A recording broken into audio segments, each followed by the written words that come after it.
Hey everyone, welcome back. This is SmackTalk, episode 30.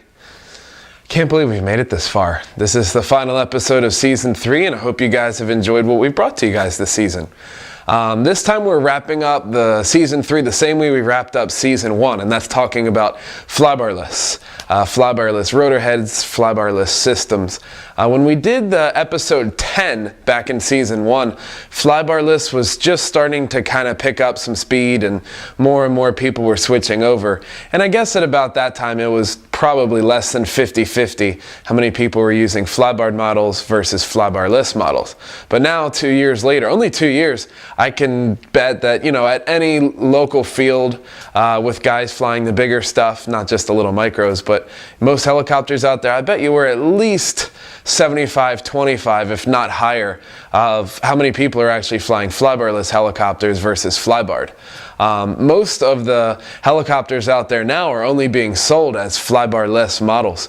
Some companies like Align, some companies like Gowie, some companies, Mikado, SAB, they're not even coming out with Flybarred rotor heads anymore. If they do, it's considered an F3C special, which do not allow Flybarless rotor head systems in competitions. But for most of the other, the late breaking, the new helicopters around, the new models, everything's Flybarless, so we've come a long way. So in this episode, we're going to be having a detailed look at Flybarless rotor head systems. Now that they've been around for a while, there's still a lot of questions that I've had recently. I've done a lot of research for just this episode, and a lot of things that people still aren't too sure about. We're going to be talking about some Flybarless theory, talking about the real detailed stuff, like when you see in there the different gains, PID, feed forward, pitch pump, all sorts of special features. We're going to be talking about the more popular Flybarless systems out there right now, different rotor head systems, different ways that companies go about making their rotor head systems, and we're going to look at how to set up your Flybarless helicopter pretty much with any model. So it should be a real detailed episode. I'm looking forward to it. Get your notepads out. This one's very technical. So sit back and enjoy. This is episode 30, a detailed look at Flybarless.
Let's get right into it. Let's get into the nitty-gritty of how Flybarless systems actually work.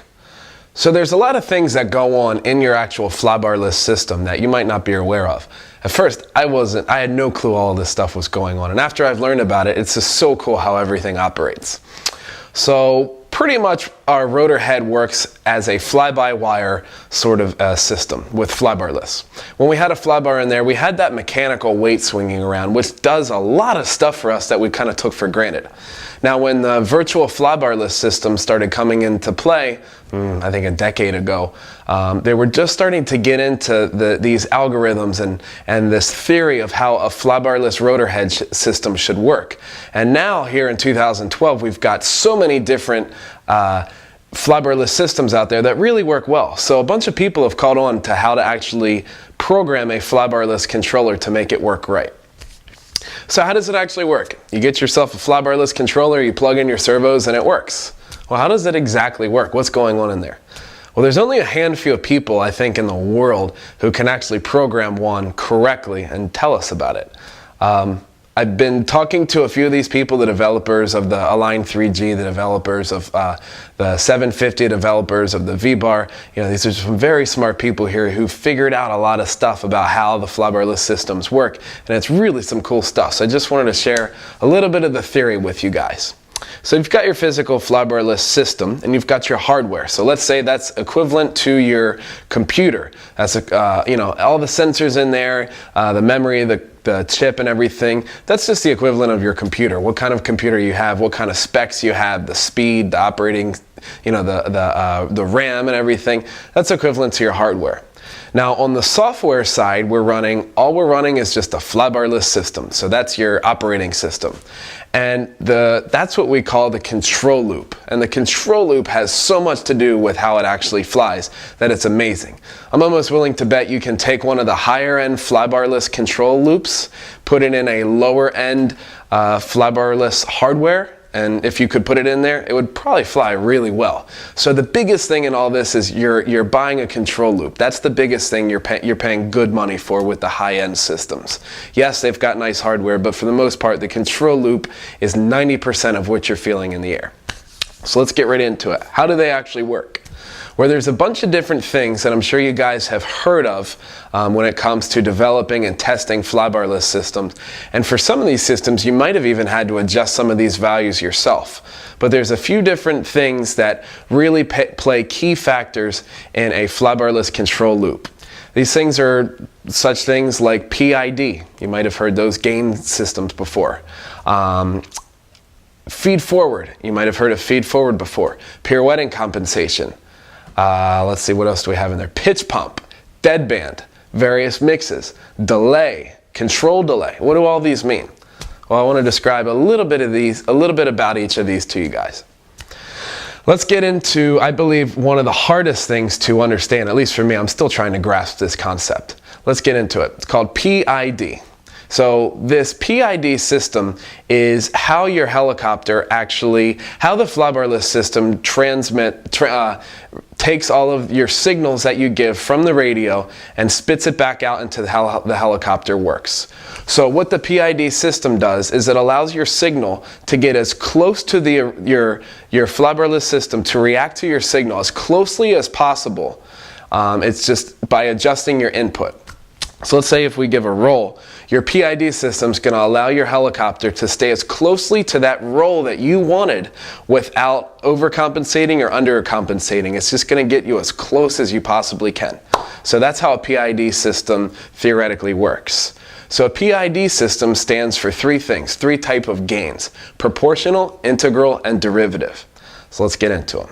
Now for the most part, you don't have to adjust these, but in some advanced menus, you can adjust these. So let's talk about proportional first. P-gain. So your P-gain is a very linear and very aggressive sort of a gain. It's very direct, and it doesn't really filter through anything else. Your P-gain is just an overall gain of how your system is going to react to your signal.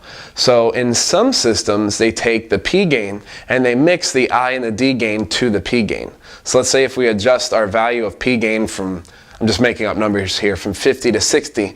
With some systems, it'll take your I and your D and move them accordingly with a certain ratio of how the programmer feels like it should be moved in order for your system to operate correctly.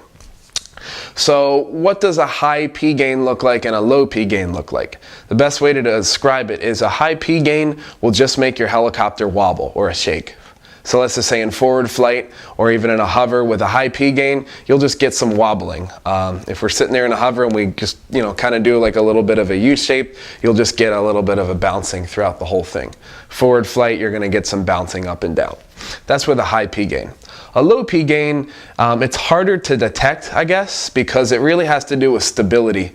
It might feel like it's just a little bit mushy. It'll feel like your servos are slower, and it's just not exactly on point where you want it. So you've got to find a good balance of how your P gain is going to be programmed, or how your P gain is going to be set in order for everything to fly right. Now, integral gain. This one is very important, your I gain. Your I gain is what really flies your rotor head. from what I'm told, I don't know, you could almost do without a P gain and a D gain and just go with I gain for a rotor head system. And here's why. Number one, your flybarless rotor head system has a lot of inertia and a lot of mass. Therefore, it kind of operates as a gyroscopic, it's got its gyroscopic precession in that rotor head system there with all of its mass turning, but you really need your I gain to keep it on track and to keep everything nice and stable. Your I gain looks at your signals based over time. So that's really going to have to do, once again, with your stability. That's the most important thing that I gain does. If your I gain is increased real high, it just becomes more responsive and stable. But if it's lowered, it's just going to feel a little bit less stable than you'd like it to. When you can increase that I gain to get a little bit higher, you're going to become less influenced by outside forces. Let's just say like a head bobble. Let's say if you have flexible blades. Let's say if you've got some wind coming.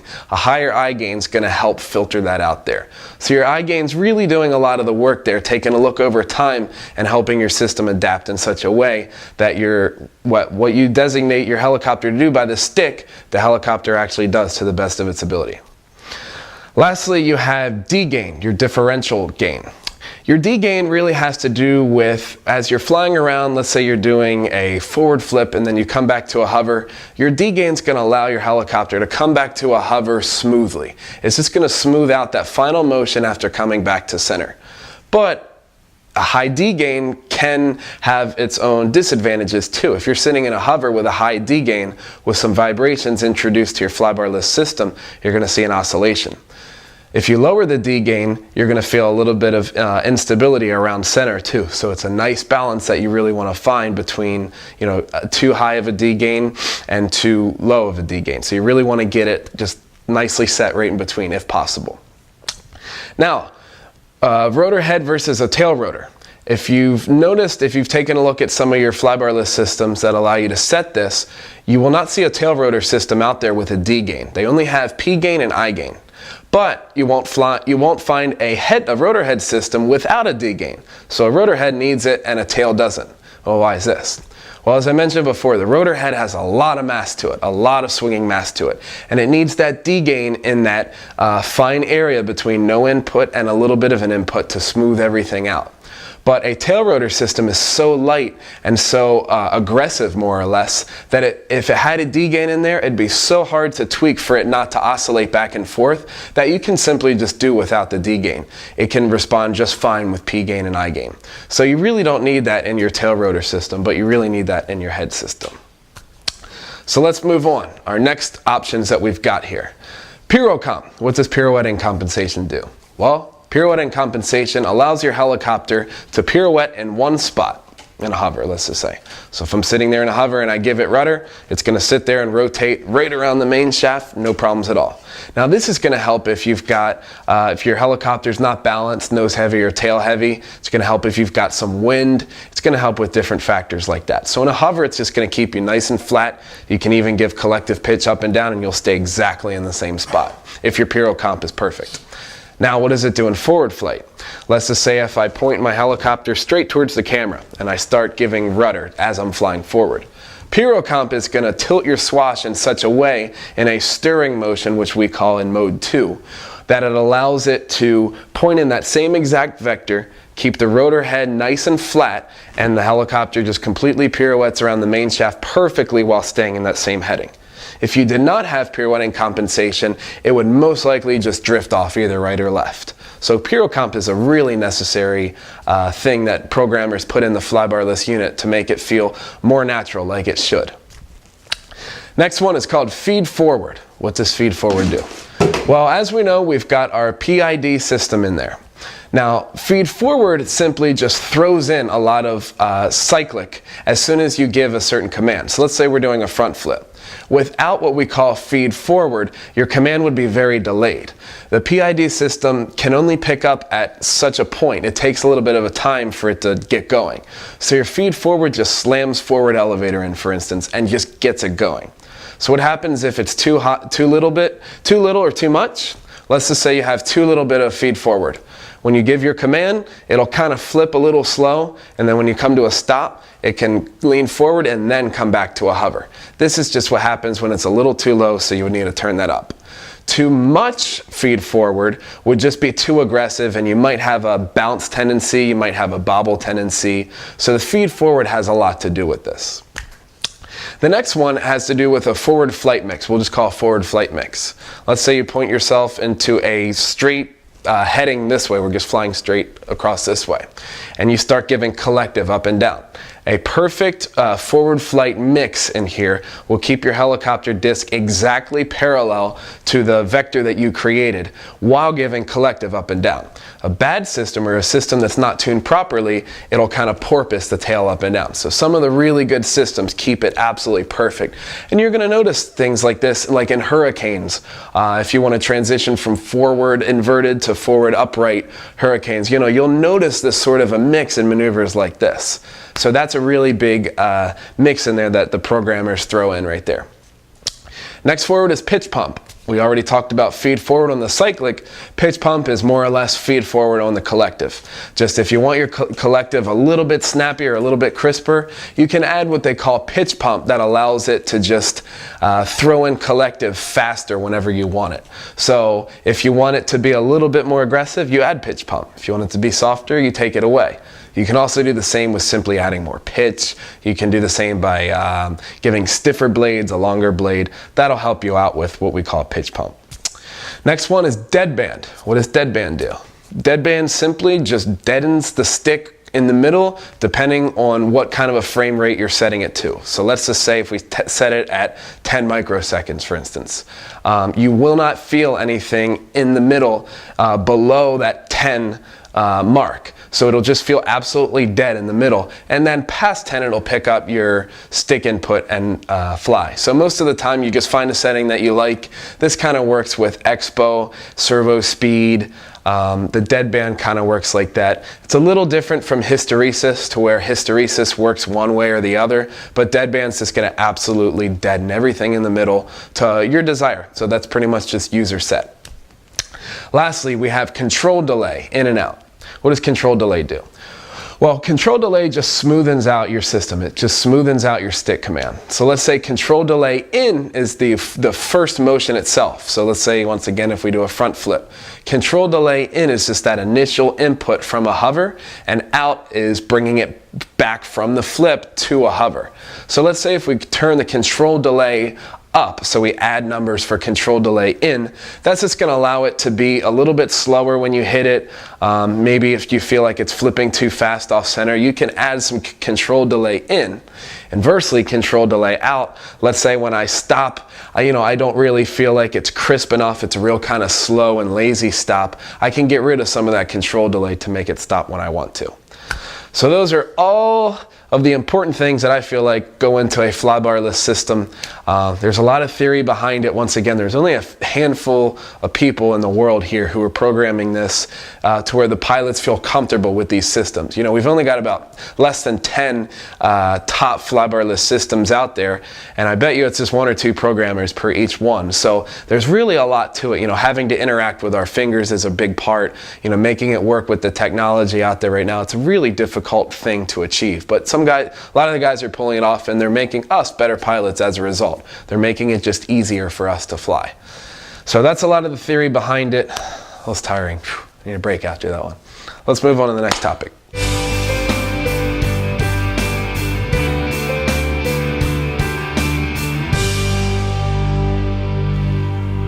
Now that we've learned the principles behind the control loop and how the software runs, how about the hardware?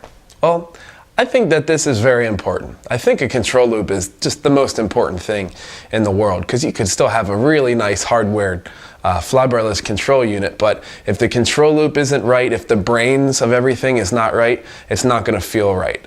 But at the same time, if your hardware is lacking and failing or inducing vibrations, that's not a good thing either. So it's a real good balance between everything to make a flybarless controller that you like and that feels good to you. So how are they all different? Well, let's just start off with the basics. I've got 2 of them right here.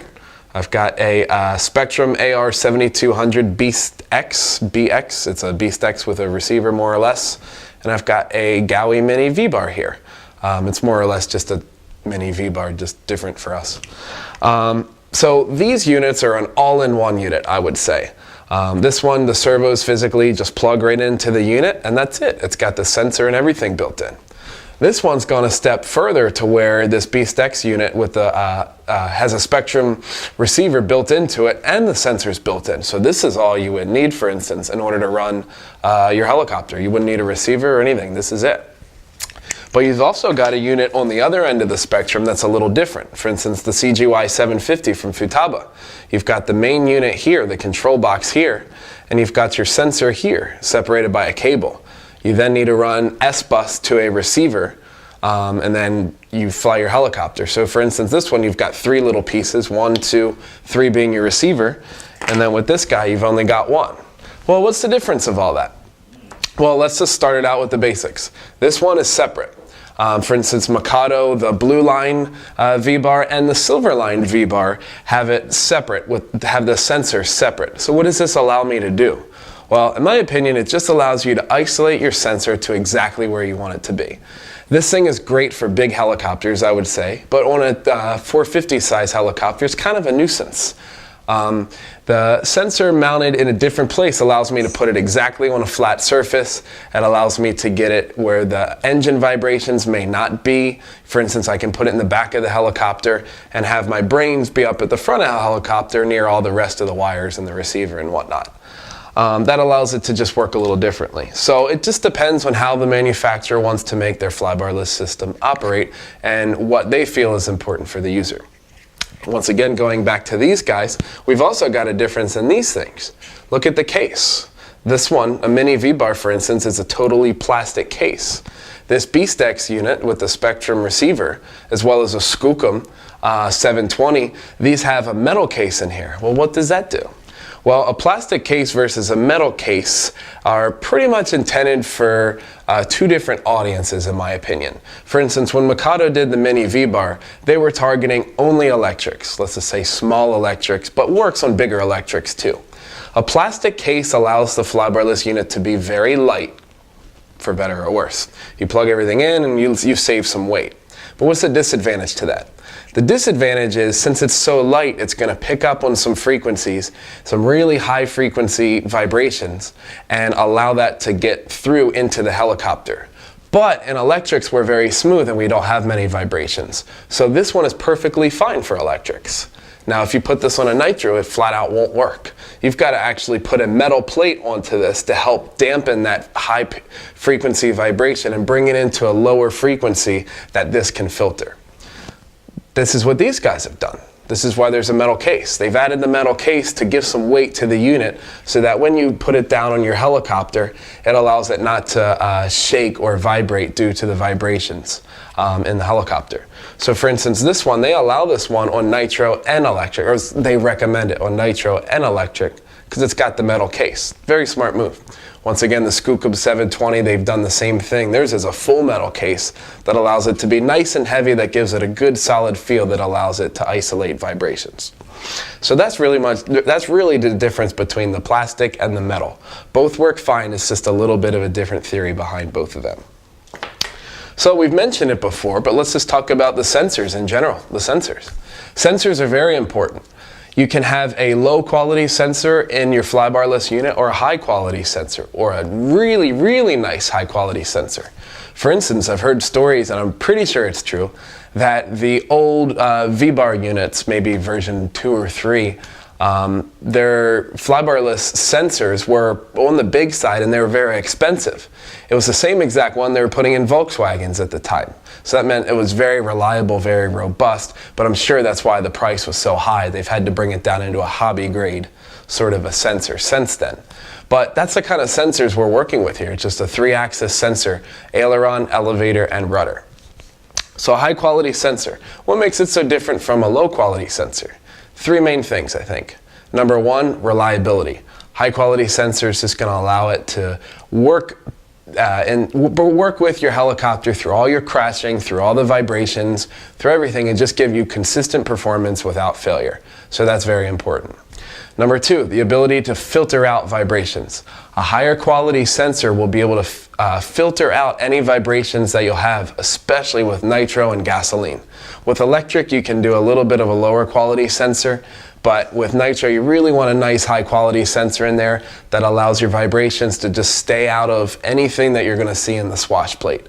For instance, I know the CGY 750, Mikado Silverline, Beast-X, and Skookum all are able to work on nitros very well because their sensors are a high quality, and some have a metal case, but pretty much it's a nice sensor in there that can filter out those vibrations coming from the nitro engines, from the internal one piston, one cylinder combustion engine that inherently is going to have vibrations no matter what you do. The last thing that a really high quality sensor is going to be able to provide for you is going to be able to provide a very linear feel, and it's going to allow you to turn your gains up higher because it's just a faster responding sensor. So once again, going back to it, the Mikado Silverline, I've heard guys when they change from a mini V-bar, let's say, to a Silverline, they can run a higher gain because the sensor allows it to. It's just, it can pick up on those signals better, and it can you can turn your gain up, which will allow you to actually fly it better. The feeling will feel better with a higher gain in there. So that's the sensors. Once again, you've got the built-in sensors here. They chose to build them into the system. And then with something like a 750 or a Blue Line or Silver Line, it's a little bit different. This doesn't matter so much, but the important thing is that when you're running these all-in-one sensors, just be sure to strain relief the wires coming out of here. If your wires are pulling really tight on your sensor in your main unit that has the sensor, it's going to pick up on things that you don't want it to. Some of the vibrations can come through the servo wires into your sensor, and that's bad. You don't want to do that, so make sure you don't do that. Now, getting on to my favorite topic in flybarless systems, that's the biggest pain in the butt you'll ever encounter, is servo tape. This is a really big pain in the butt, and some of you may know what I'm talking about. Back when flybarless started to develop, this was really crucial. I remember flying some flybarless systems to where people were like, oh, if it's shaking, you need to add 2 layers of tape and this metal pad, and then tighten a Velcro strap around your sensor this tight, but not that tight. It's a bunch of crap, to tell you the truth. It has some merit to it, but if you're messing with this stuff too much, you've got other problems, and this is not the answer. But a tape does have a lot to do with things. So let's talk about the theory behind the tapes. So we've got 2 different types of tape here. This is just a yellow foam tape. As you can see it here, if I peel it back, it's got it's a yellow backing, white foam sort of a tape. And this one is very thin, I would say. The foam is not that forgiving, but it gives a little bit of a cushion. To where this is almost like what we call a 3M exterior mounting tape. You can pick that tape up at any local hardware store, and that tape really works well. It's about the thinnest tape that you can buy. So what's the difference? Well, for the most part, everyone recommends a really solid, hard-mounted tape for your flybarless system. If you mount it too hard, it's going to pick up any vibrations and show that through the helicopter. But if you've got a good sensor and a good control loop that can filter out all your vibrations, a hard-mounted system is definitely the way to go. But now you might need to filter that a little bit by using a tape. A tape will just physically filter out any of the bad vibrations that are coming to your flybarless controller, but that comes with a price. If your tape is too thick, it can allow it to be mushy and spongy. So it can in a hard stop, you might get some disc wobbling because of a soft foam tape. So once again, you've got to find a nice balance between too hard and too soft. Usually the systems are getting better now. I would just go with whatever the manufacturer recommends. Lastly, we're just going to talk about a metal plate. Sometimes they're going to have you put a metal plate in between here. Once again, that just helps take your vibrations, lower them to a point to where the sensor can understand all the, they can filter out the vibrations at that point. So if your system is, let's just say you're getting a wobble and a hover, no matter what you do, you get a wobble, you can add a metal plate in there, and that'll change the frequency at which it's going to vibrate. Now, big tip on the metal plate, you want to put the thinnest piece of tape you possibly can in between the metal plate and the sensor itself, because it just pretty much makes the sensor heavier. Then you can put your foam tape or something on the bottom. It's a lot about our hardware too. There's a lot in this flybarless stuff, yeah? It's some good stuff though, good stuff. And lastly, with our hardware, one more thing to mention. The interfaces. How do you physically program it? Looking at something like a mini V-bar, for instance, or a V-bar, you need either a control panel or a PC or Mac computer to program it. You cannot do it. It doesn't have any sort of a display right here. You've got to have that. So that's one thing to keep in mind when looking at a flybarless control system.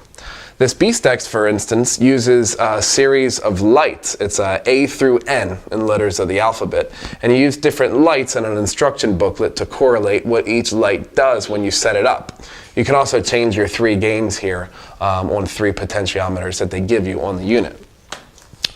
Going in another way, we've got a 750 here that everything's done on this little screen here. You've got 4 buttons here and you just press it with a little poker tool. This seems to work for everybody just as well. There's other different methods out there, for instance with the Skookum 720, I know that comes with its own control panel that allows you to do all the setup, and it works well. Some advantages or drawbacks between no computer or not. The biggest thing I've seen is with a computer, you can get very detailed. You've got a big screen to work with. You can see graphs. You can see different things that are going on. Without it, it's great because you don't need a computer, but you can't get as detailed, or you can't get as, you can't look at event logs. You can't look at anything like that. So there's drawbacks and advantages to everyone. It just depends what you're interested in and what you want to do. So that's up to the flybarless manufacturer to determine how you're physically going to program it. That's enough about the hardware. Let's move on.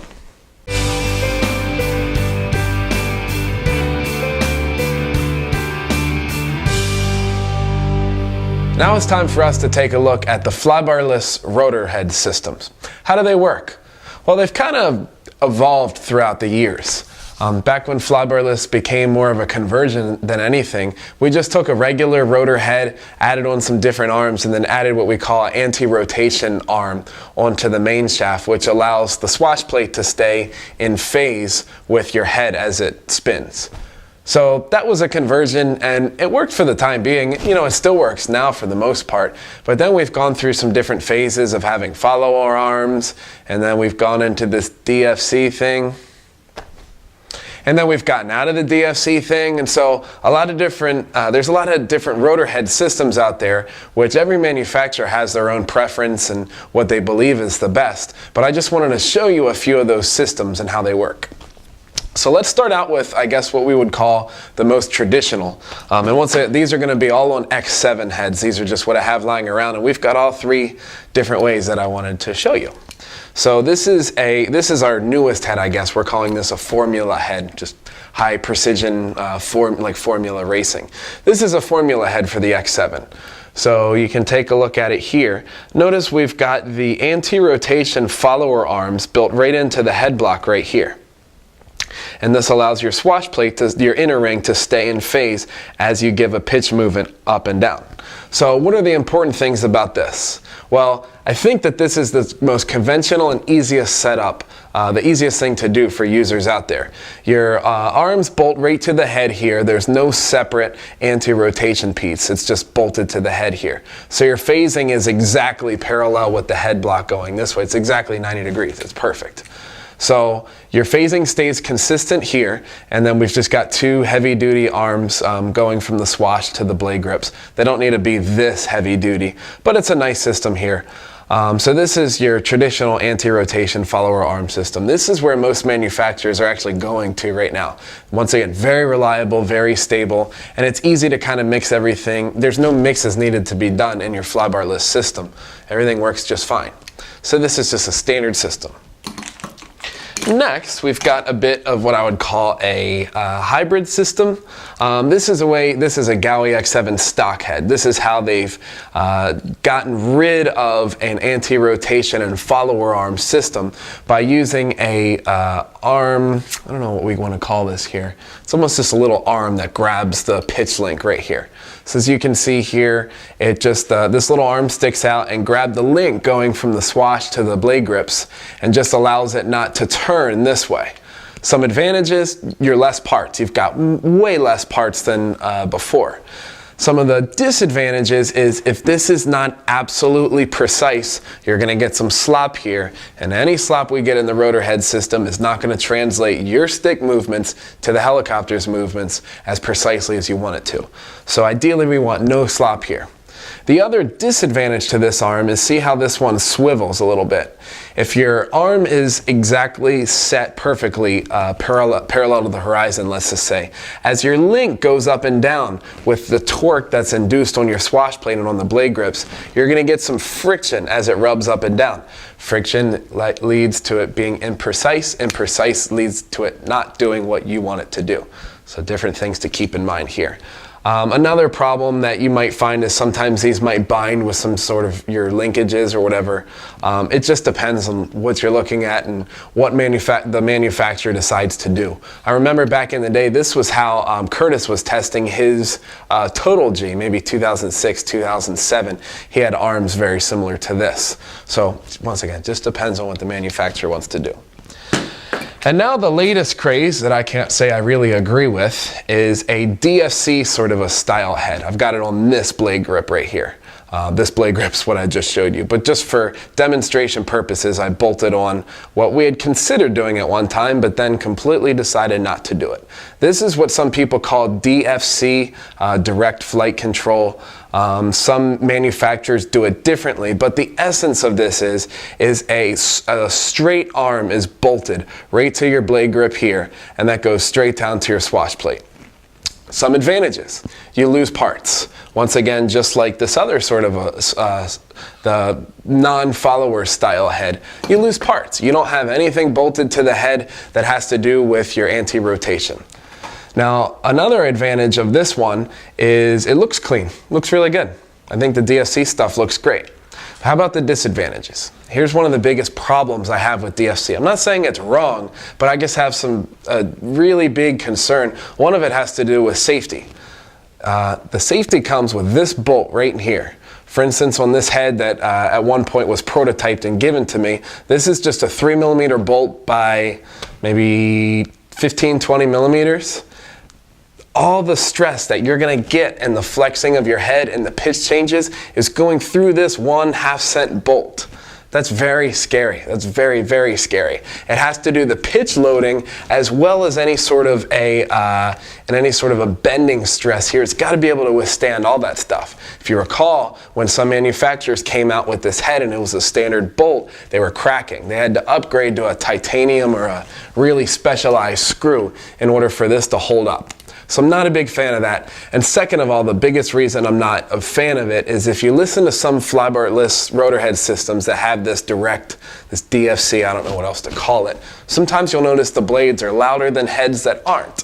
So as we all know, when blades are really loud, that means something in the head is going wrong. The blades aren't tracking right. They're not supposed to be that loud.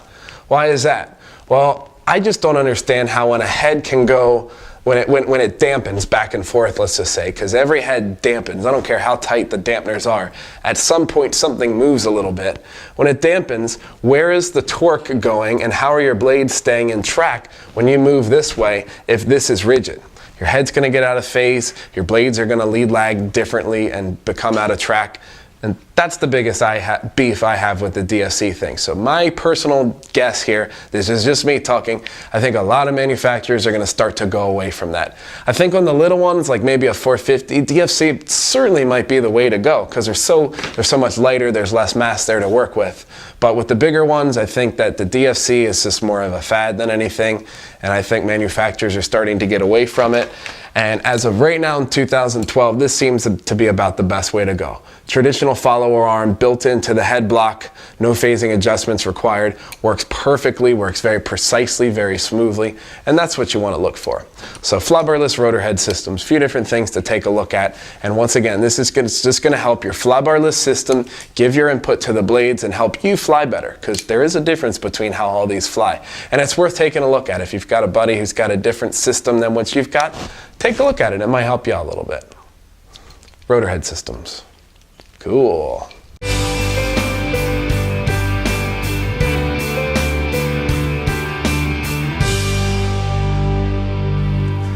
As of the filming of this episode, December 2012, there's a bunch of different flybarless units out there that are really leading the way and that are becoming popular in fields throughout the country.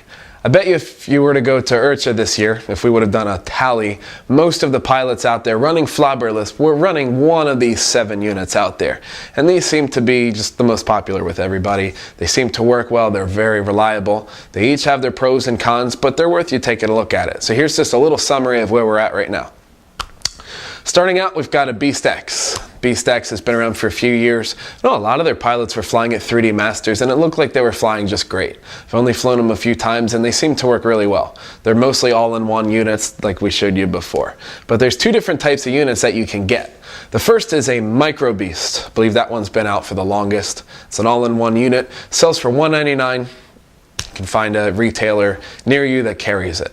They've also got the Spectrum AR7200 BX, which is $239, that has the Spectrum receiver built into it. So it just saves you the hassle of having to buy a receiver and satellites actually no, you do need to buy the satellites for it, but it just saves you the hassle of buying a Spectrum receiver with it. I believe they run Futaba S-Bus as well, so you can run either system on there. Beast X is also at version 3 right now of their flight control system, so I believe that that's got the latest and greatest updates in it, and that's where they are right now. Next, moving on to Align. Align came out with the 3G back in the day. It was a separate unit running to a separate sensor. I know they sold tens of thousands of those things with their helicopters. And now they've moved on to the 3GX with version 2.1. From what I hear, it's a lot better. It's a really good improvement over the Align 3GX. They're comboing them with a lot of their kits that are coming out right now. So a lot of you guys might have a 3GX coming out with the helicopter that you buy. So with their new version, it might be worth running it. It might work better for you. That one sells for a price of $240, just retail by itself right there. Next is Skookum, the SK540. Right now, Skookum is on version 3.15. They've got a lot of things developing there. Skookum is an all-in-one with a metal case. They've got a governor. They've got all sorts of things in there. Lots of nice features in there. I know some of our team pilots internationally are running them, and they look like really nice units. They look like very solid. Skookum Robotics sells those things. And those things sell for a similar price to the 3GX and to the Beast X one with the receiver at about $250 right there. Next, moving on to one of the ones that I've worked with a lot is the Futaba CGY 750. They've just released version 1.3 of the flight control software, of the firmware, and it really improves it. It's night and day versus the old stuff, so take a look at that stuff. I've been flying it, testing it for a while, and it really works well. So Futaba's come a long way with that. The 750, as I showed you earlier, is a main brain box that you can just program with a little poker tool with a separate wire going to a sensor. And that one, I would say, how do I want to say it? With the easiest amount of setup, Futaba only. You can get an adapter, the SBE1, to make it run with Spectrum, but the Futaba CGY 750 really works the best with Futaba S-Bus. That sells at a price of $319. That's got a governor and RPM sensor as well that comes with it. I did not mention the Align 3GX. That, once again, satellites can plug into it for Spectrum guys. Futaba S-Bus, you can run the 3GX as well. 2 more left. We got Mikado. Mikado has 3 different types of what they call the V-bar. The Mikado V-bar has been setting the pace for all the Flybarless systems. They were one of the first to come out with it years ago, and they've got 3 different systems that you can buy. First is a mini V-bar, similar to the one I showed you earlier. It's a blue mini V-bar, sells for a price of $299, made mostly for electrics. Next is a Mikado Blue Line. The Mini V has everything in one. The sensors are part of the board. You can plug satellites into it. Price of $299. Next is the Blue Line, which has a main data port running a wire to a sensor that's plugged in externally. The Blue Line sells for a price of $320, and that one works better for nitros out there. And even best yet, they just released the new Silver Line, which has a better sensor in there, and that sells for a price of $350. That one works very well with nitros from what I'm told as well. The sensor can just handle nitro vibrations a little bit better. Now with Mikado, they have you purchase, when you buy your V-Bar, everyone comes loaded with the Express software. It's just enough to get you to set up and fly around. If you're a beginner, it's more than enough. It's more than you need. You can just dial in your flip rate and roll rate with either your cyclic rate on the setup menu or your endpoints on your radio. But they have you upgrade to a Pro series for $45 on their website, which unlock all the special capabilities in there, and you can really dial in your machine with that Pro software. Mikado is up to version 5.3 right now with their software, so they're very much beyond everybody else in terms of firmware releases. Lastly is a newcomer. It's called the MSH Brain, or here in the USA, HeliDirect calls it an Icon, I-K-O-N. The MSH Brain was released, I think, within this past year, selling at a price of $249 for the Brain, price of $225 for the Icon. I know they've got a nice PC interface, Spectrum ready. You can plug your satellites right in. I believe it's S-Bus compatible. So all these controllers are the newest, latest ones coming out. I knew MSH, their market was just to target a lot of the beginners with the ease of the setup menu. Some of the guys at the field are flying, and it seems to work just fine. They say it feels very much like a V-Bar, so good for MSH. They came out with a good one right out of the bat, it looks like. So these are the top 7 Flybarless control units right now. I'm sure there will be more coming out soon, and I'm sure in a few years' time we'll be talking about another king of the hill right now that's the best out of all of them. So that's our Flybarless units right there, ones to take a look at. Now that we've talked about the control loop, the theory, the different styles of heads, the popular units out there, let's do some flying. So let's just say you got your brand new Flybarless unit, you've done all the computer setup. Now it's time to head to the field and do your first flight. Well, I'm going to walk you through some things that you really want to pay attention to the first few flights that you've got on your new Flybarless system. And hopefully this will allow you to dial everything in a little bit better.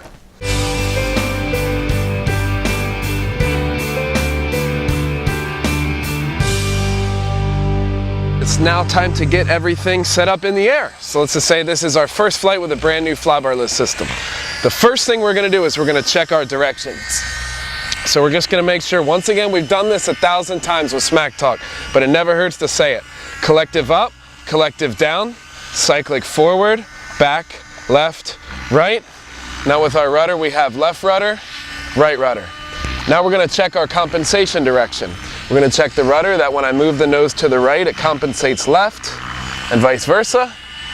I'm going to check it that way. We're going to check that when we give, that when it comes back, the swash compensates forward, and the other way around, it's opposite. And we're also going to check aileron. Right roll compensates left, left roll compensates right. So now that we got that set up, now we can get into our initial flights of our Flybarless system. So here we go. It's a lovely day here in Orlando, Florida. And here's my X7. This is running a Gaui Mini V-Bar in here, but just for demonstration purposes, we're just going to walk you through some things that we would test. So the first thing we're going to do is just get the model stationary. Just nice and level. We're just going to get it up and just kind of do a little bit of a shakedown. Make sure everything's good. So we're just going to get it stable. Okay, good. So now the second thing that we're going to do is we're going to check our rates. So let's just say this is my idle up 1. I'll fly an idle up 1. I'm going to check 3 different rates. My pitch rate, my cyclic rate, and my pirouette rate. So let's check pitch rate first. We'll do a full climb. Okay, that seems about good. I set it to around 12 degrees pitch on the bench. We'll flip it upside down. Same thing.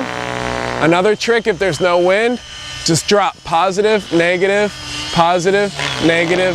and my speed is about the same, so I'm good there.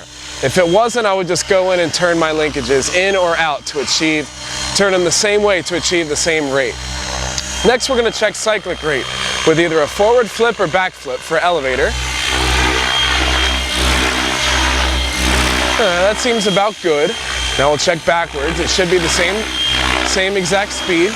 And we'll check aileron.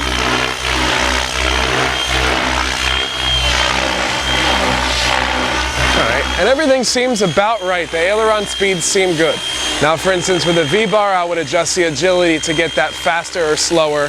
Other units, for Futaba 750, you would turn up your number, your flip rate number, or you could use your ATV's endpoints. There's so many different ways to change it based on the system, but you just want to check the rate. Lastly, we're just going to do the pirouette rate. So this is full rudder here. That's my tail speed. It's nice and flat. You can see my Piro Comp is working well here. And that's my rudder rate. It's the same left and right. You would use your ATVs to adjust that, or your pirouette rate on the software to achieve this. So now that I've got the rate set up, it's now time to set the gains. So let's set the gains. We can do that. That's fine. All right, we'll do the gains, and then right after that, we're gonna do some trimming. So the gains, how are we gonna set the gains? I'll go into idle up 2 for this, because this is where I fly. The best way to test at least your hover is just hands off. As you can see here, I've got no wobbles. If my gain was high, you would see a little bit of a wobble like this in a hover. Another way to check it is just a forward and back sort of an input. Forward, back. You can see on my stops, it's very crisp, no bouncing back. Gains seem fine here. I can also go in forward flight. If cameraman can follow, I'm just gonna come around here. In forward flight, if my elevator or aileron gain would be high, it would kind of wobble like this. It would kind of get into a porpoising motion. So I'm just gonna set the gain kind of as high as I can without it doing any of this porpoising motion. And we do not want that. So as you can see here, my gain is set pretty good, and I can just kind of turn it up until I see like a wobble on any of my stops, or on any hard stop like this. You know, I'm gonna see it kind of do a little bit of a wobble. So we don't want that. We just want to turn it up as high as we can till it wobbles, then we're gonna back off. Next thing we're gonna do is any sort of a manual trimming. For instance, this is a V-bar, so you can use what's called auto trim to get it perfectly straight and level, hands off in a hover. So in a hover right now, I'm completely hands off, it's perfect. But to get it even better, they've got something called an auto trim, where on a very calm day, you just set it up so that it'll hover completely hands off. And that's what you would want. You just click the box, do a flight, hardly touch anything, and then you're done. With the 750, for instance, you would manually set your swash plate in a rate mode so that it hovers there nice and stationary. There's other different methods to do that. So now that we've got it set up, you're pretty much good to go. We can just fly around, and you know, now I can play with different settings. As I described before, I can play with stuff called pitch pump, you know, to get a snappier pitch movement. I can adjust my rates, get my rates a little bit more of what I want. I can change my different things like my style on the V-bar. The Futaba 750 has a different number to adjust. The Beast X has a different setting to adjust, which controls how fast the inputs are. There's so many different things that you can do while adjusting it. So that was just a pretty much of a basic shakedown flight. The last thing we can do once we're done with the ground, on the ground, get some flights on it, get comfortable with it. But beyond that, start playing with things. Maybe try some different blades, try some different tail blades, stiffer blades, longer blades. On this machine it can take 690s or 710s. You might like that feeling depending on what you've got going. If you have any sorts of vibrations, once again, take a look at anything spinning. Make sure that you get all the vibes out. If you need to play around with your tapes, you can. But for the most part with the Flybarless system, we just want to find something that's plug and play. This thing it worked out great the first flight. So that's how we get everything tuned in for a first flight with any Flybarless system out there. Those are the things to keep in mind. And there you have it, the end of season 3 right there. Hopefully some of these Flybarless tips were useful for you guys. Sorry it was so boring. Some of these really technical, descriptive, and informative episodes, there's so much to talk about, we can't squeeze in all of the funny, crazy action that we normally do. So thank you guys for joining us for season 3. I think it was really great. So many topics discussed. As you can see in this season, we talked a lot about Flybarless stuff and electric stuff. That seems to just be the biggest thing, the biggest fad that I've seen in 2012. Everything just keeps developing and just keeps getting better and better. So I'm really excited to just see where everything kind of heads in the future. If you guys have any problems with your Flybarless stuff, please take a look at the online forums. Use your discretion, but they have so many answers to Flybarless specific stuff. You're more than welcome to send us a comment on our website or anything, and we can help you as best as we can. But the problem is, as I'm sure you've seen it, just even in that tuning episode, every system does everything a little bit different, so it's so difficult to just say, this is how you do it. So this episode, we really just tried to get a nice, even approach to everything, no matter what system you had going on out there. So thank you guys once again for joining us, and we hope to see you in 2013. The world doesn't end tomorrow. See you guys later. Have a good one. Bye.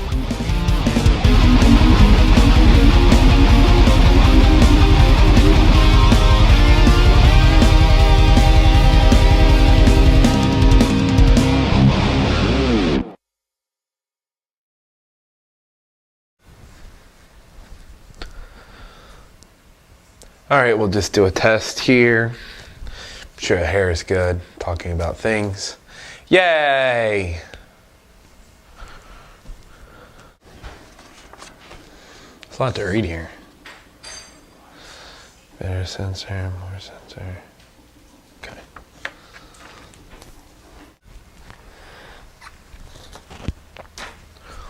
All right, this is the intro for number 30. Hello everyone, welcome again to SmackTalk. This is the final episode of Season 3. This is episode 30, a detailed look at Flybarless rotor head systems. Now, I'm sure a lot of you know about Flybarless, and I'm sure a lot of you have converted to Flybarless in the last few years. When we first did a Flybarless... Hey! No! Freaking climbing on the damn thing! Stop! Stop!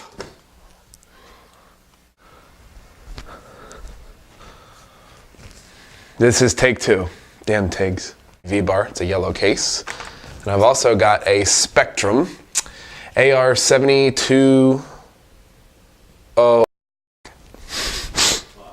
Well, this is about the end of the world.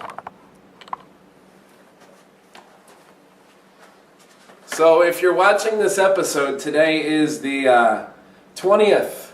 You can't see it there. The 20th of December. And tomorrow the world is ending. So if you see the episode, the world didn't end. Okay, so this is going to be talking about, where are my notes? This is talking about hardware.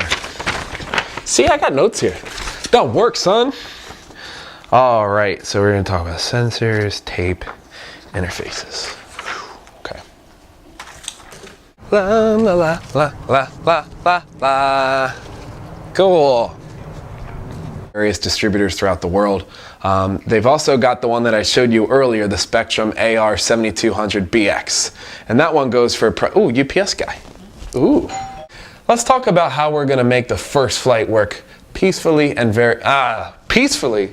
Where did that come from? That was good. That was good, wasn't it? What the hell is wrong with